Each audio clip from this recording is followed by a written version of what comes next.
Résumé du Tanya 7 Nissan. On va commencer le chapitre 39. On a vu pendant le chapitre 38, à la fin, qu'il y a 4 niveaux dans la mitzvah. Premièrement, le niveau de l'action concrète. Deuxièmement, le niveau de la parole et de la pensée qui sont dans l'action.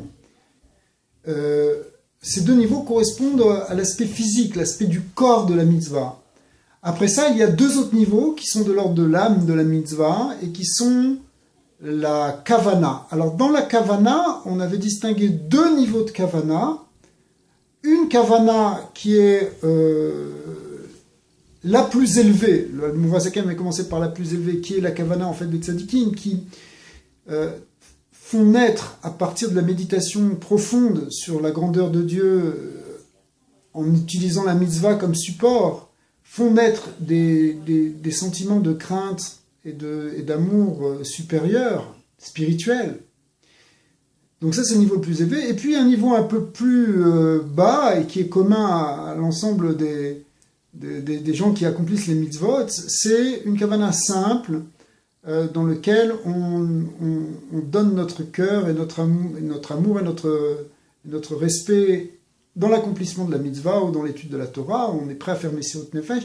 Et ça va susciter, éveiller une crainte et un amour naturel qui sont là déjà au fond de notre cœur, qui sont cachés au fond de notre cœur. Et de ce point de vue-là, puisqu'on avait lié les 4 niveaux de cette mitzvah aux 4 règnes qui sont dans le monde physique, on avait dit le premier niveau correspond au minéral, le second au végétal, et bien les 2 niveaux de kavana, le plus élevé c'est celui qui correspond à l'humain, mais celui qui est un peu moins grand, eh bien c'est celui qui correspond à l'animal.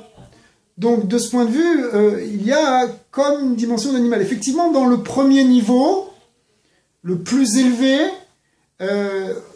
l'homme qui prie ainsi ou qui agit ainsi, agit avec libre arbitre. Il recherche par lui-même à susciter cette crainte et cet amour. Alors que dans l'autre cas, c'est quelque chose de naturel qui se réveille. Alors maintenant, dans le chapitre 39, le Mourazaken va expliquer ça sur les malachim, sur les anges. Les anges aussi sont appelés des chayot hakodesh, sont appelés des animaux sacrés. Et en général, en règle générale, les animaux se situent dans un monde qui, dans les termes des mondes de la Kabbalah, s'appelle le Olam HaYetzira.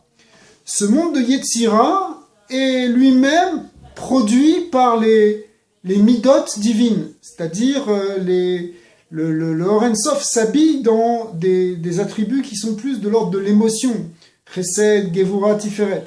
Alors que dans le monde de Bria, qui est au-dessus, et il existe aussi quelques anges, des très grands anges qui se trouvent dans ce Olam de Bria, mais c'est pas la majorité.